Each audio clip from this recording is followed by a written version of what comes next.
পানু দেখা। Hey guys, welcome back to my new video. তো আজকের ভিডিওটা কি নিয়ে হতে চলেছে তোমরা টাইটেল এবং থাম্বনেল দেখে বুঝতে পেরে গেছো। তো বেশি কথা না বলে আজকে ভিডিওটা স্টার্ট করছি। চলে স্টার্ট নাও ভিডিও। তো গাইস, কন্ট্রোভার্সি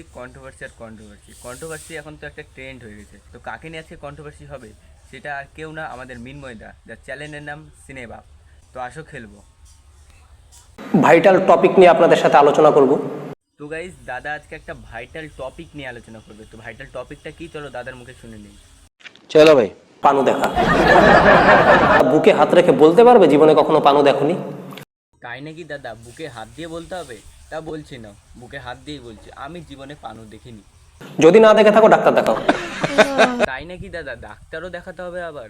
তা বলছি দাদা, আমি ডাক্তারকে গিয়ে কি বলবো? কাকু কাকু, আমার না পানু দেখতে ইচ্ছা করে না। যত সব উদ্গান্ডু পাগল দোচার মতো প্রশ্ন।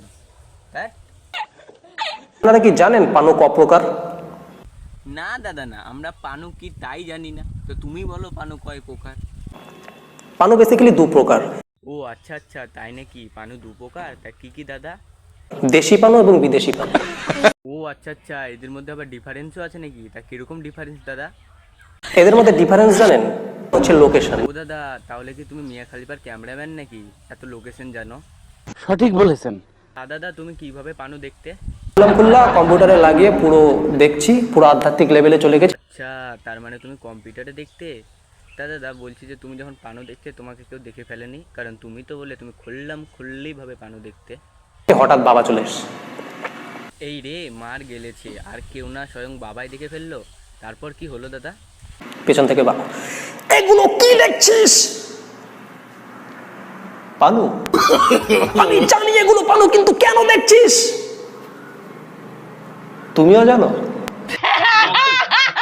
না দাদা, তোমার বাবা পানু কি সেটা জানে না, কিন্তু কম্পিউটারে চলতে থাকা মিয়া খালিফা এবং জনি সিংয়ের কীর্তন চলাকালীন দেখে ফেলেছে, তাই তোমার বাবা জেনে গেছে যে ওটাকে পানু বলে। তখন হয়তো তোমার বাবা একটাই কথা ভাবছিল যে তোর মতো বয়সে আমরা রেডিওতে কিশোর কুমারের গান এবং রবীন্দ্রসঙ্গীত শুনতাম। সঠিক বলেছেন। আমার এক ফ্রেন্ড তার গার্লফ্রেন্ডের সাথে ব্রেকআপ করেছে কারণ তার গার্লফ্রেন্ড তাকে প্রোটেকশন পরে করতে দিত না। এই রে, মার গেলেছে, প্রোটেকশন নিয়ে করতে দিত না? তা কেন দাদা, কারণটা জিজ্ঞেস করনি? প্লাস্টিকে মুড়ে রসগোল্লা খেতে ভালো লাগে। এখানে দাদা কিন্তু মেয়েটার কথাও লজিক আছে। যেরকম নুন ছাড়া তরকারি, চিকেন চাপ ছাড়া বিরিয়ানি আর চকলেট ছাড়া আইসক্রিম খেতে ভালো লাগে না, সেরকম হয়তো মেয়েটারও ভালো লাগেনি। তা দাদা মেয়েটির নাম কি ছিল? মিয়া খালিফা নামে পরিচিত। কি বলছো দাদা, তোমার বন্ধু মিয়া খালিফার সাথে প্রেম করতো? তাহলে কি তুমি জনি সিংসের সাথে প্রেম করতে নাকি? আমাদের ব্যাচেলার ছেলে লাইফে সব থেকে এম্বারেসিং মোমেন্ট কোনটা জানেন?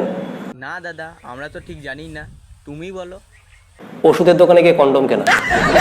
একদম দাদা, একদম তুমি ঠিক কথা বলেছো। আঙ্কেল বসে থাকে, তাকে আস্তে করে বলবে, আঙ্কেল একটা কন্ডম। এবং সেই আঙ্কেল সেই ছেলেটার দিকে তার মেয়ের সাথেই দেখা করতে যাচ্ছে। আরে হ্যাঁ দাদা, একদম। আরে আমি সেদিন তো চম্পার বাপের দোকানে কন্ডম কিনতে গিয়েছিলাম। তো সেখানে আমি গিয়ে বললাম চম্পার বাপকে, আঙ্কেল আঙ্কেল একটা কন্ডম দাও তো। তো সে আমার দিকে এমনভাবে তাকিয়ে আছে যেন তার মেয়ের সাথে দেখা করতে গেছিলাম। অবশ্য আমি সেদিন তার মেয়ের সাথে দেখা করতে গিয়েছিলাম।